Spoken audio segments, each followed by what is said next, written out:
Let's talk about the Miami Dolphins now. That's a potential destination for Deshaun Watson. Brian Flores, though, he's got to love the one he's with, and the one he's with is Tua Tagovailoa, the 5th overall pick in the 2020 draft. Here's Coach Flores from yesterday talking about what he hopes to see from Tagovailoa between year 1 and year 2 of his NFL career. I'm excited about, Tua in this upcoming season. I think, you think about his situation last year, coming off the hip. He started 9 games. I thought he made a lot of improvement really throughout the course of the season. Had some ups, had some downs, like all the rookies, and like any rookie. But I'm really excited about this, that year 1 to year 2 jump. Year 1 to year 2 may come somewhere else, though. You can't rule out anything with the Dolphins, especially if they could get Deshaun Watson. All due respect to Tua Tagovailoa, we've seen enough from him to know he's not going to be a great short-list franchise quarterback. He could prove us wrong. If we're giving him the motivation to prove us wrong, so be it. Great, I hope he is. I like him. I think he's a great kid. But you either have it or you don't. Justin Herbert has it. Joe Burrow has it. Tua doesn't. If they can get Deshaun Watson, they got to run with it. And that's one of the few places where it makes sense. They've got the draft capital to pull it off if they want to do it. And who knows? Does Tua go to Houston? Does he go somewhere else? But if they can't pull it off, then he presumably will get another year, Peter, with or without a relief pitcher, whether it's Ryan Fitzpatrick or someone else. And we'll see. What do you think this plays for Tua going forward, whether it's with Miami or somewhere else? Have you seen enough from him to think he can get to that level of franchise quarterback? Well, there's two teams that I think are best suited.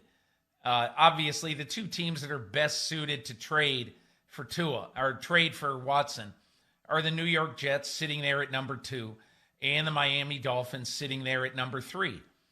But I believe that the Dolphins have a better chance to trade for, a franchise quarterback like Watson, because I just think that from everything I'm hearing that Joe Douglas is really enamored of building this team through the draft and not basically ripping away all of the draft choices and all of these. Yeah, they've got a much better chance in Miami, I think, to put together a trade that would be the kind of bold trade that would take it.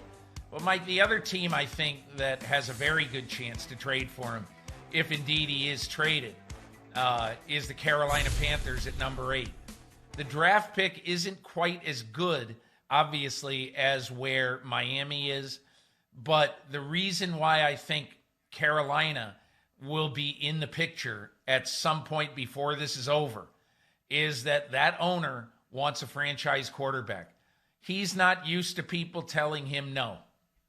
And so I think he's going to trade more than any other general manager might want to trade, maybe even including his own, Scott Fitterer.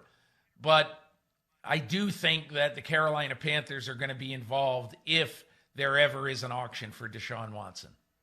You're absolutely right. David Tepper, very determined to get a franchise quarterback, whether it's Deshaun Watson, whether it's possibly Russell Wilson, although Wilson hasn't included the Panthers on his list of preferred destinations, or trade up in the draft to get one of the top guys.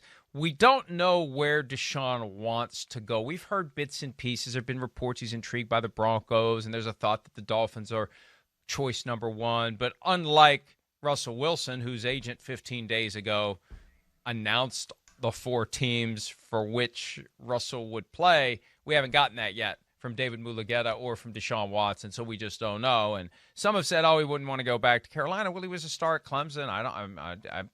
I wouldn't rule out anyone until we hear something directly or indirectly from Deshaun Watson. One thing we do know about the Houston Texans is that they've signed Mark Ingram to a 1-year deal worth up to $3 million.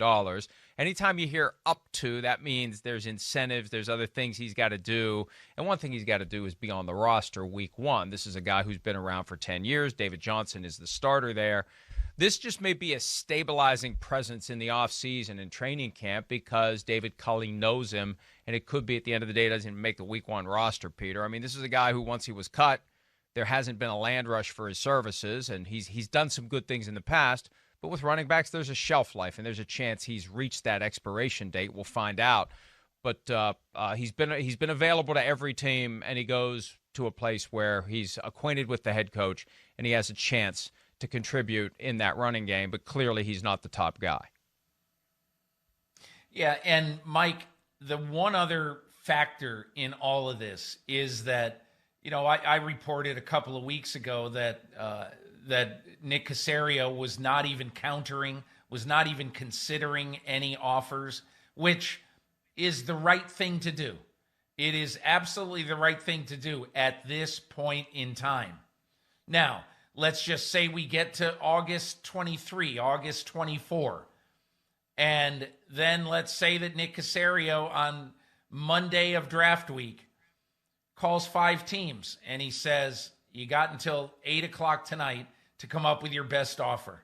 Give me your best offer by 8 o'clock tonight. We'll have a decision for you by Wednesday morning. However you would do that. But I think there would be some attraction to me basically to do a blind auction. That would take advantage of David Tepper's eagerness.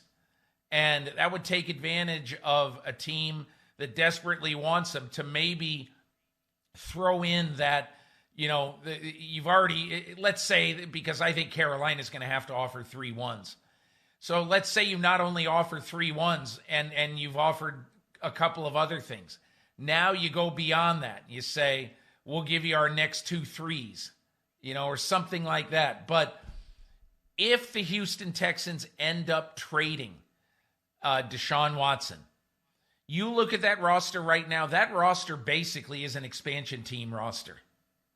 And you in essence, have to get enough material and enough young players out of this thing to rebuild your roster. And Mike, I'll say one other thing.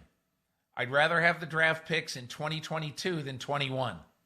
Because as I wrote last Monday, this is a bad year to pick players and to assume that guys who might have only played 1 year and then opted out.